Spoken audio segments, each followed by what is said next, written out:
When I was shuffling out the spread, I saw two images for you, and I'm not sure which one comes first, but they're definitely related.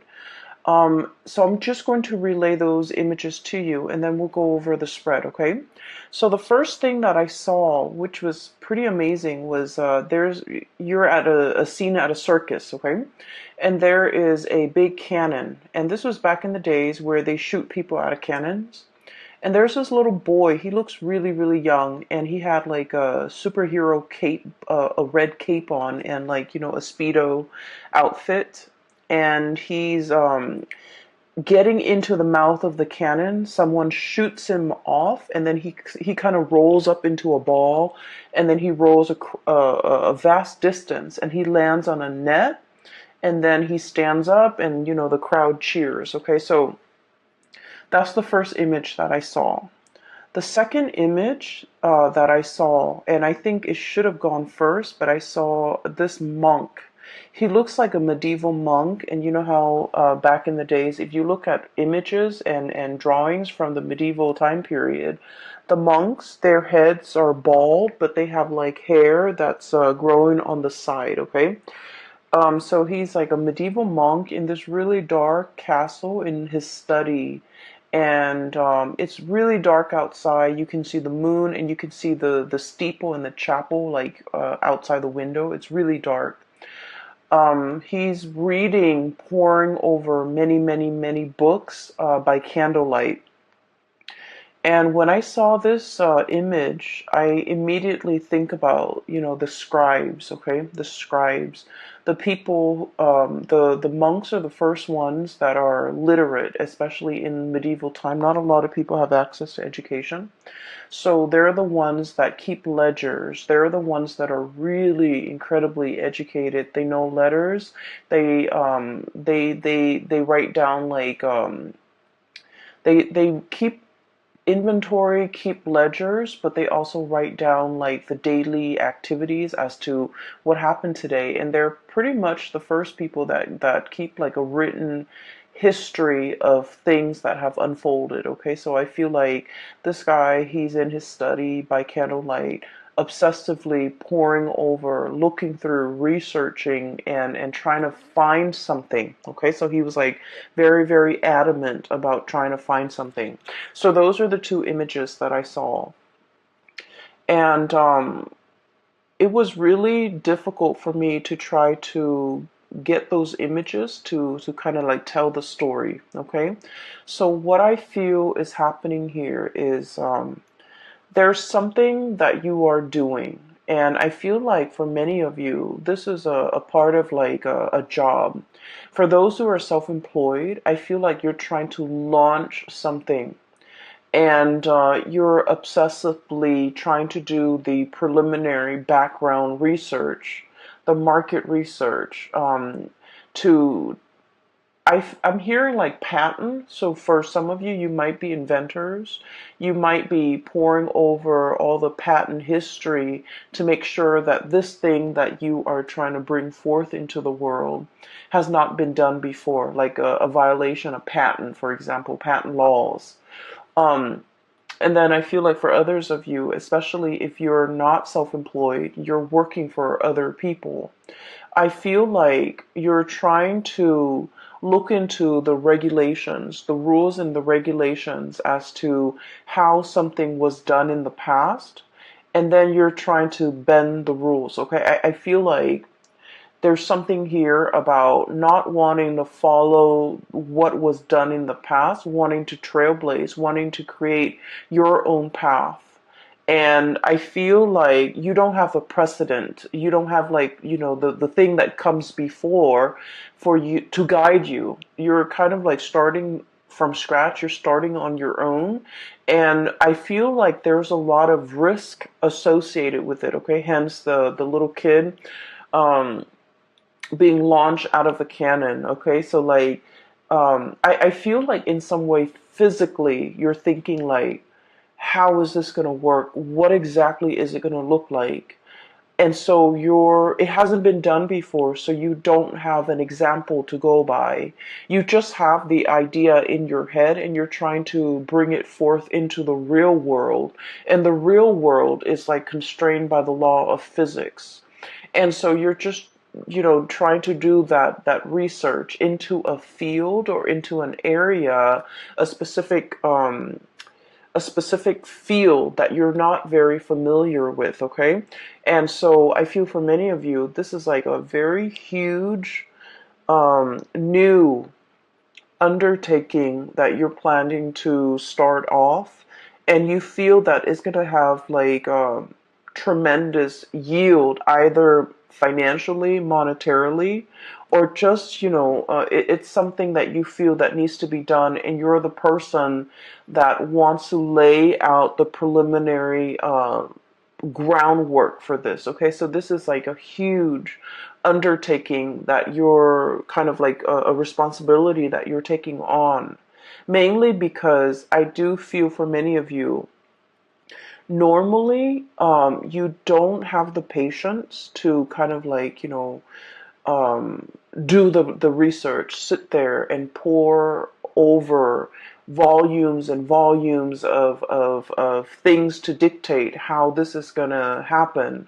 But for some reason, for some of you, you might be personally invested in it, or you might feel like, no, this is the right thing to do. I want to do it right, or I want to do this for somebody. There's like an emotional connection, or like an emotional reason why you want to do it. For others of you, you're like somehow invested in it, where you're just like, no, this is something that needs to be done because it's going to lay the groundwork for what's to come, and I want to lay the groundwork in the direction that I want to see things happen in the future. Okay? I do sense we have here the Judgment card and the Justice card. Okay? So this deals heavily with legality. The Justice card, this is about weighing out the pros and cons, okay? What is right morally, ethically, versus what is right like internally. And then we have here the Judgment card as well. Light bulb moment, okay? Some major idea that you are trying to bring forth into the world. It's almost like I'm getting a very strong like Aquarian, influence here, where you're like so ahead of your time. You have these ideas swirling in your head, and I feel like you're trying to conceptualize it. You're trying to make sense of it.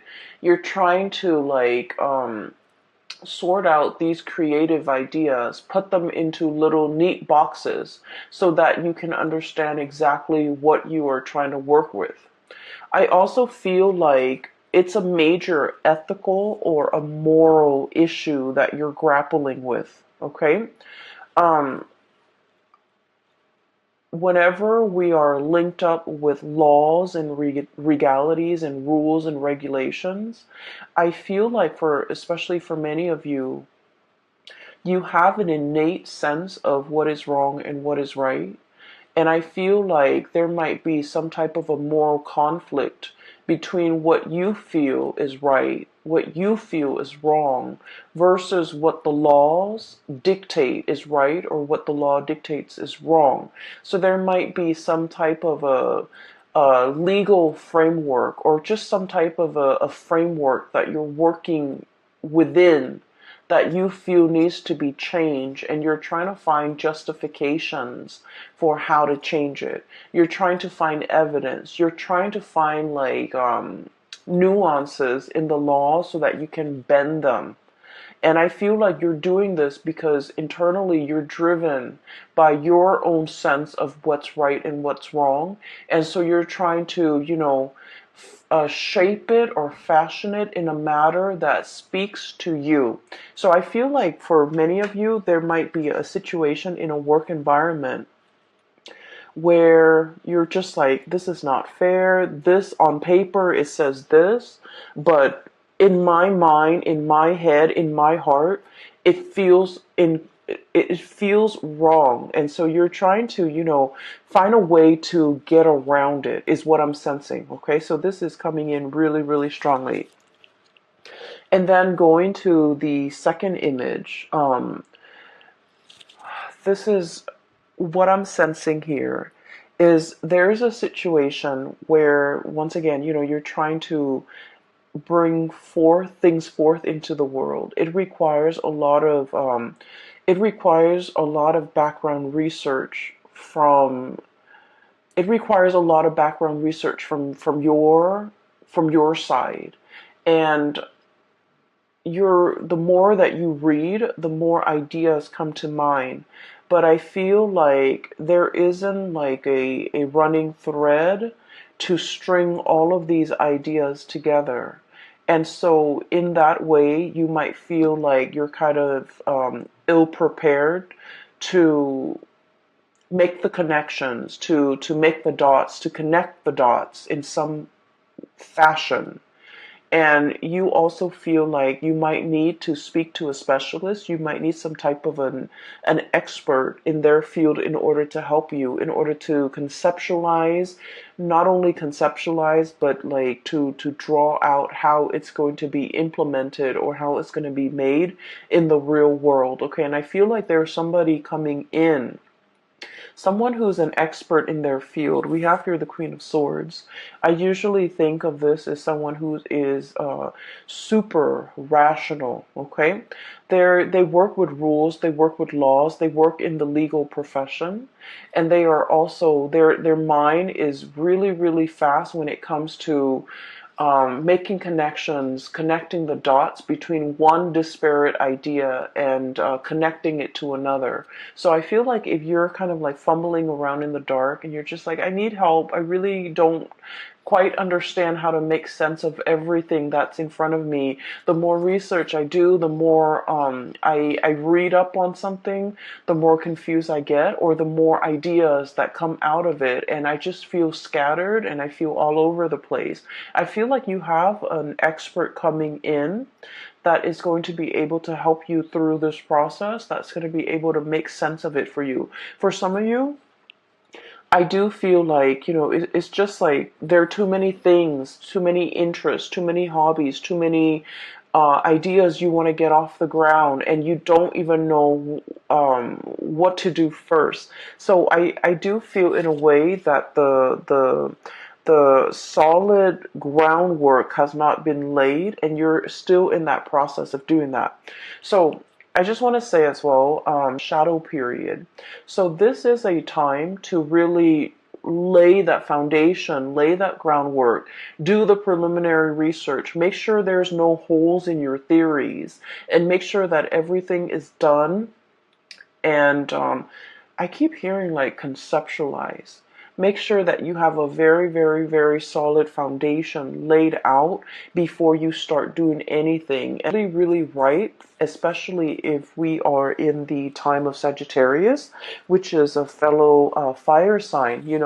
When the sun is in Sagittarius, it's going to make a trine to your sign, Aries, and it's going to it's more conducive for, bringing you recognition, bringing you into the limelight, and making sure that your plans and ideas and whatever you're trying to implement is foolproof, because you're going to get a lot of visibility.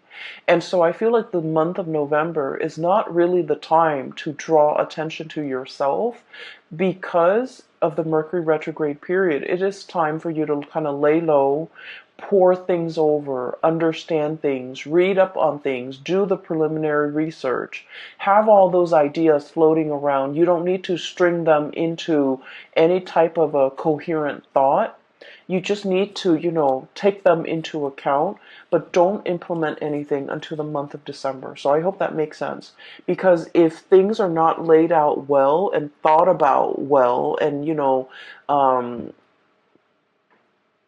I want to say, if they're not done well, by the month of December, when the limelight is on you or when the spotlight is on you, that's when, all the holes in your theories will start to show, okay? I'm seeing that it's like light streaming through a,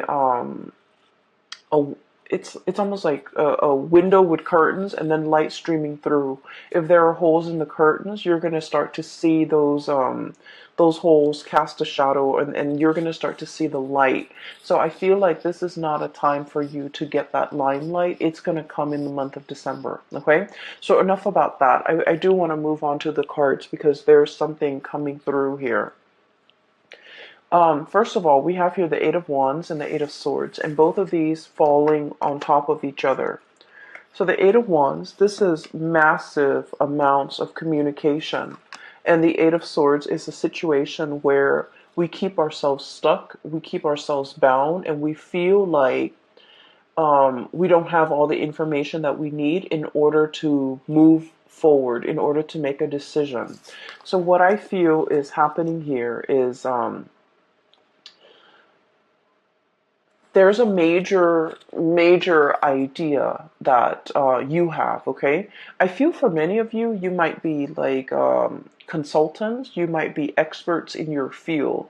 You are kind of like that. You're kind of like that voice of ingenuity. That voice. It seems to me like you're judgment, guiding light, okay? You're providing a lot of swift, short, concise communication to bring people out of a state of confusion, okay? You guys are very like no nonsense, no holds bar. Whatever comes to mind, you say it. Like you rarely have a filter. And I feel like because of this carefree, a lot of people might think it's reckless, but what I feel is it's a childlike innocence. It's sort of like, let's just do it first and then read the instructions later. Okay? Let's just rely on our intuition to assemble this thing without having to read the instructions, because we all know, intuitively where things are supposed to go. And you have that kind of like blind faith where you're able to like get things done, push people along, move people along. And I'm sensing, start things off the ground, get things off the ground, get things running, inspiring people, and making, like, not letting people make excuses for why they're not getting things done. So I feel like you're kind of like the voice of, not so much the voice of reason, but like that light in a tunnel to help guide people along, because you're very, very bold and brave and you venture into unknown territories. What I'm sensing here is there's definitely a situation where you're kind of like guiding somebody. And I feel like there's legality, like legal issues surrounding it. And once again, I mentioned before, the whole sense of legality. What is right, what is written down as, the law of the land, you don't agree with it, okay? You feel like there's something lacking here. It's the law or whatever's written down is very, very self-serving. So you're trying to find a way to bend the situation. And so many of you are kind of like working behind the scenes.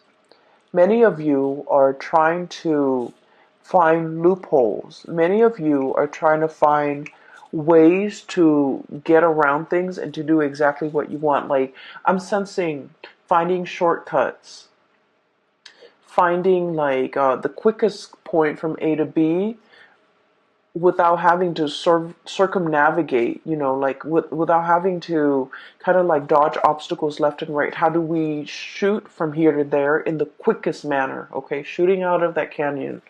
And so as a result of it, I feel like you're in a position either to guide people from all the obstacles that are kind of like strewn in their path. You're trying to find the quickest route from A to B to guide others.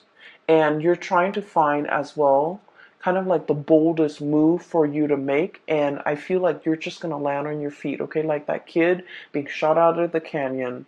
If you're in a position where you feel like, I don't really know, you feel shaken, or you feel like, I don't really know how to realistically implement this in the real world, I feel that it's going to really take off for you. So that state of confusion where you're not able to make a decision, there's going to be that light bulb moment that will allow you to know how to move forward, that will allow you to know how to move on. Okay, so I feel like the energy is very, very conducive for having some type of a major breakthrough. You're getting like spiritual advice, you're getting a lot of information to, if it's like a long-standing problem and you've been mulling it over for some time, and you felt like the more research you do, the more confused you are, it's going to hit you in a way where you're going to be able to find the simplest way to get from A to B, to solve your problems, to jump over your hurdles, to kind of blast through these obstacles in order to move on. Okay, I'm also sensing here a very significant person that's going to be entering your life. Okay, we have here the Queen of Swords. So this is air sign, air energy, Aquarius, Gemini, Libra. And what I feel is, for those of you who are dealing with an air sign, or even dealing with somebody who's a little bit more on the icy end. They ask a lot of questions. They try to really understand you.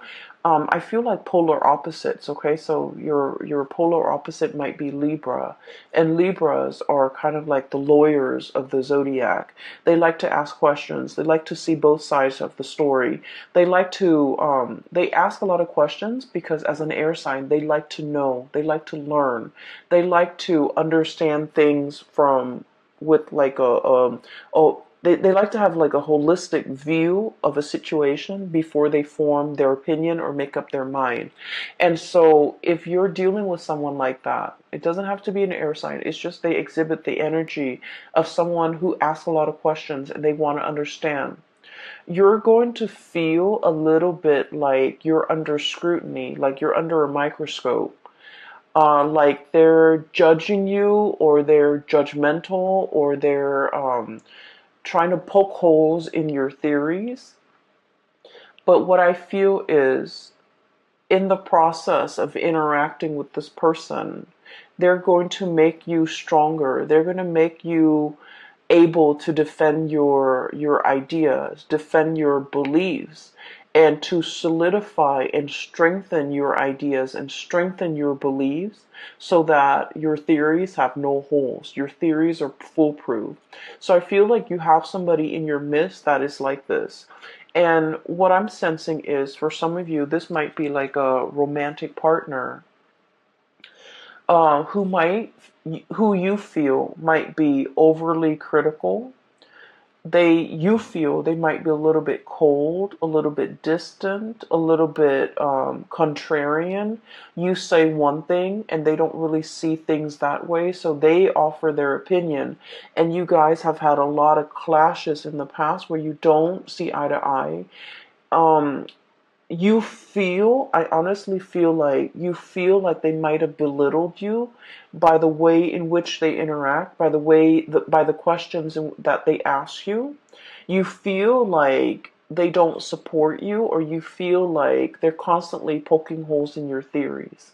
And what I see in this spread is, this person doesn't mean to do that. And I feel almost like I'm seeing, like, walking around on eggshells. Okay? I feel like you felt a little bit judged. You felt a little bit like you couldn't be yourself. You felt uncomfortable, and you didn't understand why. You felt like they didn't trust you, or you felt like they just they shoot down your ideas. You felt very unsupported, okay? And so I feel like this wasn't like an easy relationship. For some of you, this could be, I definitely feel a very strong love connection. So it could be like a love interest, a love partner, or even like a family member that you, for whatever reason, you really wanted to please this person, okay? And I'm also sensing, like, it's somebody that you hold in high regards, okay? They're on a pedestal. They're on the scale here. that you hold them in really high regards, and for whatever reason, you are very eager to please this person. You really like this person. Um, they don't mean to be harsh. They don't mean to make you feel like they're poking holes in your theories. It's just they can't help themselves. The way if their curiosity is piqued, if you're saying something that really strikes at one of their many interests, they're going to ask questions. They're going to ask a lot of follow-up questions, and it can feel really uncomfortable. And you're not the first person that they have made feel like they're under scrutiny, like they're under a microscope, like they're cross-examining you.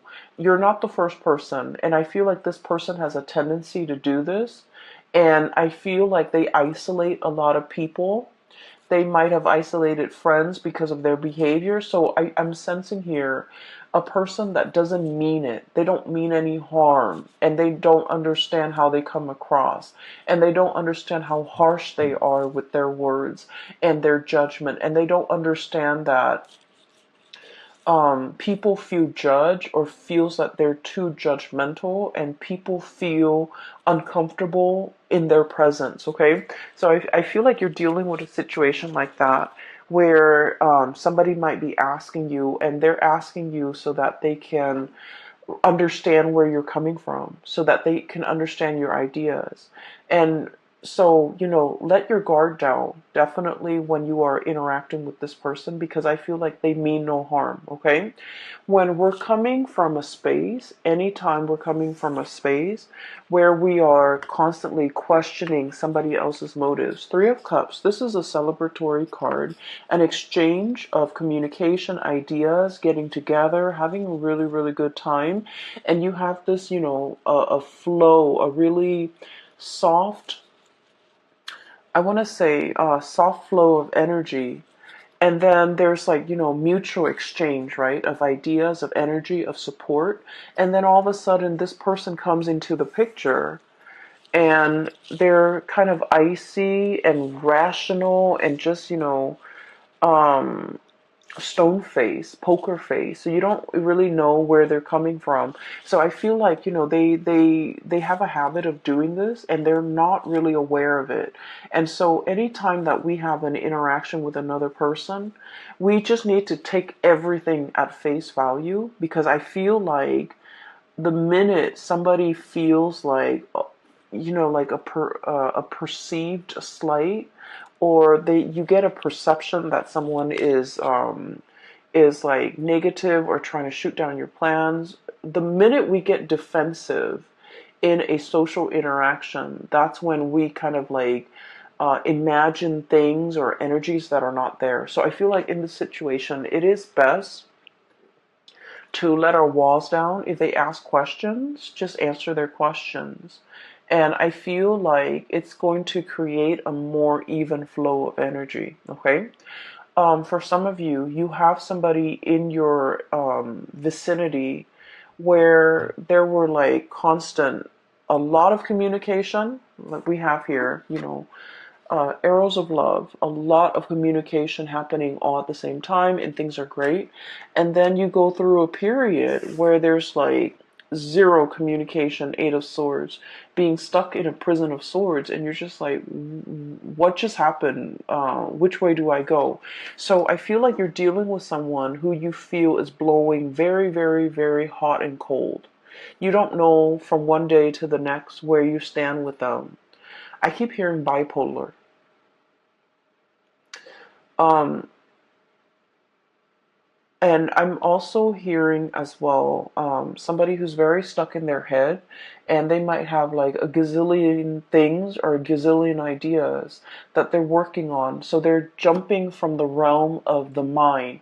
They're constantly thinking about other things, okay? So it's not that they don't have time for you, or it's not that, they're um, I feel like they're very, very busy, and I know that sounds terrible. There's no excuse. If you really want to make something happen, if you really want to reach out, if you want to prioritize a communication or a specific person in your life, being busy is no excuse. We find time for things and for people that matter. But I feel like there's like periods of like a lot of heavy communication with this person, and then you go through a drought, and then they come back, and then there's a lot of heavy communication, and you're just never sure where you stand with this person, and you're frustrated, and I feel like you're thinking about the worst. You're thinking about like worst case scenario. They're probably talking to other people. They have a lot of other options. They have a lot of other people in their mind. And I feel for many of you, you might retaliate by, uh, going out a lot, trying to meet other people. And so when you're going through that period of drought and there's no communication from the other person, you are waiting on the communication, but at the same time, you're just like, you know, um, I do see like a retaliation where if there's no communication, you draw your attention elsewhere. And so I just feel like the other person has a lot of things on their plate. And once again, I'm not saying like it's an excuse, but I do feel like they're I'm sensing like you and the other person, the way in which you do things are very different. And so there's lack of understanding from your end to their end, where they're coming from, why they're like this. And then from their end to your end, there's lack of understanding why you need certain things.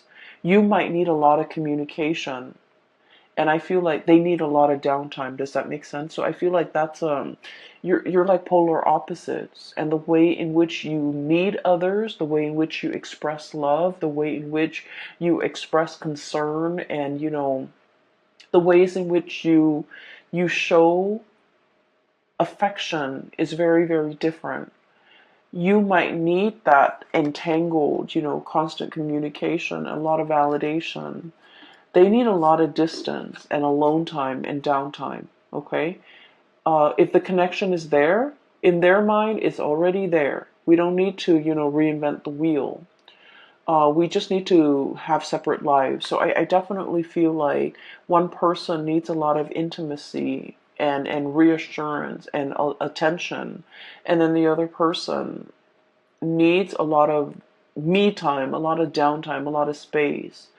And there's a potential here for the two of you to kind of like bridge this divide and to be able to kind of understand where the other person's coming from. I don't see like a situation where there's like from their end, I don't see that they're dating other people, running around with other people and things like that. I do feel like you might have thought that, but I don't see it from their end. But I do sense that they're wondering as well, the times in which you guys are not communicating. What are you up to? Are you out there dating other people with this Three of Cups? Like getting to know other people, trying to, forget them? And then we also have here the Nine of Cups, being comfortable and happy and satiated on your own, not needing them and, living your life. So I feel like there's a potential here for like a lot of misunderstanding between you and another person. If that has been the case in the past, there's a coming together, a reckoning, communication, things being revived, okay? And then I also feel they're coming back in wanting to communicate. Queen of Swords, Nine of Cups, wanting to communicate, wanting to, understand where you're at. And the blue color is coming out very strongly here, which in the blue eyes and the blue color, I do feel like you want them to see. Okay, you want them to see that you're okay without them, that you're happy without them. But once again, I feel like this person means a lot to you, and you want that validation from them. You want to see. So if this has been somebody that has kind of like left you high and dry in the past, I feel like a part of you really wants to show them, really wants them to see that you're okay, you're happy, you're dating, your social life is really thriving and taking off, or your dating life is really thriving and taking off, like you want to see. Some of you might be posting on social media, posting like, that you're out and about, you're having a good time, you're enjoying the single life, if this is an ex. And then I definitely feel like, they're thinking about you. They're trying to access you, access the photos, access the information. They're definitely physically seeing to make sense of it. Okay, so I do see a tit for tat retaliatory type of an energy here where you want somebody to see that you're doing well, that you're doing fine, that you're happy. Um, But once again, it still points me to the fact that you are wanting some type of validation from this person, okay? If it is an ex, I feel like it's going to be the end of it. If it is an ex and you just feel like you go through periods where you hear nothing from them, and then they come back in expecting everything to be okay. What I have is a stoppage in communication, Four of Swords. This is taking a break. And then we have the Five of Swords. And I usually think of this as like mincing, dicing something to kind of like cut it up into little pieces. It's like, I no longer need this connection. I no longer need this communication. I've been waiting for so long. It's finally coming in at a point where I'm at peace with myself. I'm happy and I'm doing really well. So I don't need it. So I feel like many of you will be in a position where you get to kind of like give this person a piece of your mind. Like, I don't need you. I'm doing okay on my own. I am very, very satiated and incredibly happy. And so I don't need the crumbs and, all of this that you're bringing into the picture. But then on the other hand, I do feel like many of you, you're dealing with somebody where there is a lot of misunderstanding. What they need and what you need are totally different things. You might want to be the one, going out, having fun, wanting to be the life of the party, and the other person, they crave a more peaceful, a quieter existence. And I feel like there will be like a bridging of the gap where the two of you will kind of like meet in the middle and try to, I want to say, like, compromise. Okay, like compromise. So I'm getting a very strong polar opposite here. And once again, your polar opposite is Libra. Libra is coming out very strongly in this spread. So for just a warning, for those of you who are dealing with a Libran person, I do sense there's a lot of misunderstanding, and I would just urge you to kind of, slip yourself in their shoes to really understand and mull over and think about what they have said to you in the past, because I feel like you guys are talking over one another. You're speaking from here, they're here, and then the it's like, the two shall never meet. So I feel like there's a lot of potential for misunderstanding. And so you kind of have to go back, cycle back into your, memory Rolodex of all the conversations you've had, of all the things that they've told you, because I feel like they might have said a lot of things and you misinterpreted a different way. And likewise, energy flows both ways. You might have said things that they have completely misinterpreted. And so I feel like there's a definitely miscommunication that can be fixed, and the distance can be bridged between you and this person, okay? In particular, if you're dealing with a Libra, because I feel like um, one person feels like the other person is withholding information or withholding affection, and so they find affection elsewhere. And that can be you or that can be them. But I feel the energy of one person wanting to retaliate because they feel the other person is withdrawing. And so they, find affection elsewhere, find attention elsewhere, seeks attention elsewhere. And then I also feel like when one person wants to be, wants to cuddle, wants to be intimate, the other person is like tired. And so your timing is really off. your communication is really off between the two of you. And I feel like, that's a situation that can be easily fixed. And approaching one another with like an open mind. Okay? So I just feel like there are a lot of issues here that can be hashed out, that can be revisited um, for resolution, for reconciliation. Okay, I definitely feel reconciliation between you and a person that you feel might not have time for you.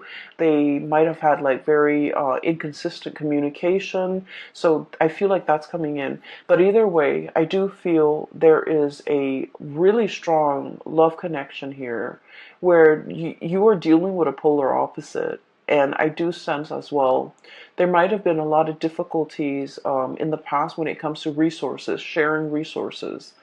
Resources might have been very scarce, but the two of you have finally um, kind of like bridged that gap. Two people are really, really doing well, and they're pulling together their resources. Seven of Pentacles here, okay?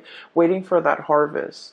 But this is like a long standing process, nurturing something, watching it grow over many, many months, okay, over a long period of time, many years for some of you. So I feel like things are looking really good, especially if you have a partner and you both share resources and things have been hard in the past. There's going to be a major, major uplift, escalation, and resolution when it comes to financial resources, all right? So in a personal reading, I do have a link in the description box below for a colleague of mine. Her name is Bridget. She is phenomenal. I highly recommend that you get a reading with her. The link is in the description box below. And also, if you're interested in this deck, um, the local artist has reached out to me and she told me, to include a link to her website where you can purchase this deck as well as all the other artwork that she has available for sale. The link is also in the description box below. Okay, I wish you all the best, and I will be back for the month